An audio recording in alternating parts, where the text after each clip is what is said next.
ડેડિયાપાડાના ધારાસભ્ય શ્રી ચેતર વસાવા ભાજપમાં જોડાઈ જશે એવા સમાચાર શું કેજરીવાલને મળ્યા એટલે તેઓ દિલ્હીથી ચેતર વસાવાને જેલમાં મળવા દોડી આવ્યા.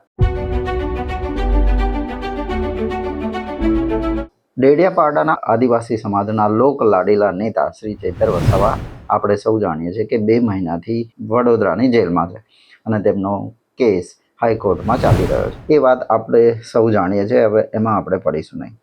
પરંતુ કેજરીવાલ આમ આદમી પાર્ટીના સુપ્રીમો, મને એવું લાગે છે કે એમને સમાચાર મળ્યા કે ચેતર વસાવા કદાચ કમળ પકડી લેશે. હવે મિત્રો, સવાલ પહેલો એ થાય છે કે કેજરીવાલ એકદમથી 2 મહિના પછી એમને ધ્યાનમાં આવ્યું કે ઓહો, ચેતર વસાવા જેલમાં છે, ચલો એમને મળી આવીએ. એકદમથી દોડીને કેમ આવ્યા?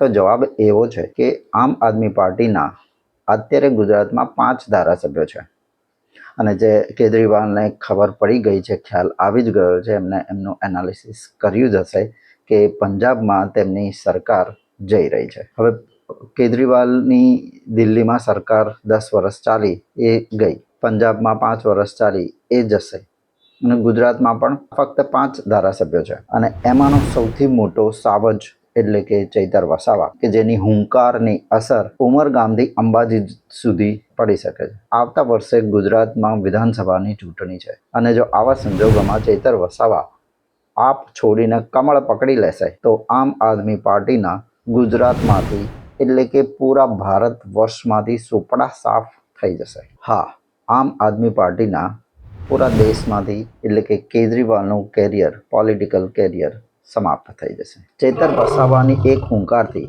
અંબાજીથી ઉમરગામ સુધી આખો એ આદિવાસી પટ્ટો ઉપર સીટોની અસર થઈ શકે છે. એમનું આખું સમીકરણ બદલી શકે છે અને ગુજરાતમાં આમ આદમી પાર્ટીને ખાસી એવી સીટો મળી શકે છે.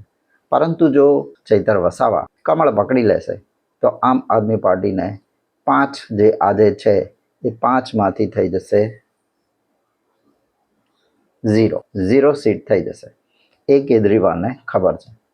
કેજરીવાલને એ પણ ખબર છે કે તેઓ દિલ્હીમાં ફરીથી આવી શકશે નહીં. કેજરીવાલને એ પણ ખબર છે કે પંજાબમાં તેમની સત્તા જઈ રહી છે અને કેજરીવાલને એ પણ ખબર છે કે ગોવામાં આવતા વર્ષે ચૂંટણી છે અને ત્યાં પણ તે લોકોની સત્તામાં આવવાની શક્યતાઓ નહીવત છે. અને એટલે જ આવા સંજોગોમાં જો આદિવાસી સાવજ એટલે કે ચેતર વસાવા ભાજપમાં જોડાઈ જાય તો આમ આદમી પાર્ટીના સુપડા સાફ. મિત્રો, થોડા સમયથી એવી અટકળો ચાલી રહી હતી અને મીડિયામાં પણ એવી વાતો થઈ રહી હતી કે ચેતર વસાવા ભાજપમાં જોડાઈ જશે અને હું એ વાતથી સહમત છું અને મેં પહેલાં જ કહ્યું છે, તમે મારો વિડીયો જોઈ શકો છો કે આજે નહીં તો કાલે 4 મહિના 6 મહિના પછી ચેતર વસાવાને જો ખરેખર આદિવાસી સમાજની સેવા કરવી હોય અને આદિવાસી સમાજને ઉપર લાવવું હોય, આગળ લાવવું હોય તો ચેતર વસાવાને સત્તામાં આવવું પડશે.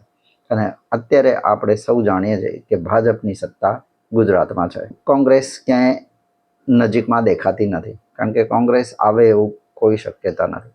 આમ આદમી પાર્ટીના 5 ધારાસભ્યો છે. જો ચેતર વસાવા ભાજપમાં જોડાઈ જાય તો તેઓ સત્તામાં રહીને બહુ જ સારી રીતે આદિવાસી સમાજની ઉદ્ધાર કરી શકે છે, એમનો આગળ લાવી શકે છે ઘણી બધી રીતે. અને ચેતર વસાવા એવો સાવજ છે કે જેની અસર પૂરા આદિવાસી પટ્ટામાં છે અને એટલે જ ભાજપ અને આમ આદમી પાર્ટી બંને ચેતર વસાવા ઉપર અત્યારે ફોકસ કરી રહ્યું છે.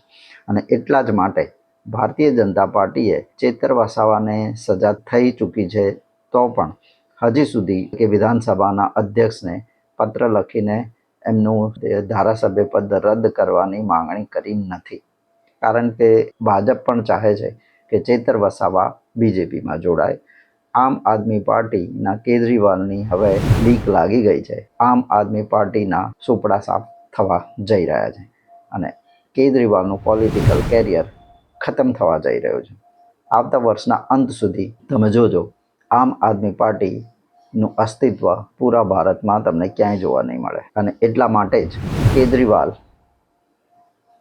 દોડીને ચેતર વસાવાને મળવું પડશે. તો મિત્રો, ચેતર વસાવા અને આજે અરવિંદ કેજરીવાલની મિટિંગમાં શું થશે એ તો થોડાક સમય પછી બહાર આવી જ જશે. પરંતુ તમને શું લાગે છે કે ચેતર વસાવા આપમાં રહેશે તો વધારે સારી રીતે કામ કરી શકશે કે પછી ભાજપમાં જોડાઈ સત્તામાં આવી અને પછી સારી રીતે કાર્ય કરી શકશે, પોતાનું કેરિયર બનાવી શકશે અને આદિવાસી સમાજને આગળ લાવી શકશે? બીજો સવાલ, 24 તારીખે ચેતર વસાવાની બેલની સુનવાઈ હાઈકોર્ટમાં થવાની છે. તો ચેતર વસાવાને 24 તારીખે બેલ મળશે કે ફરીથી જેલ મળશે?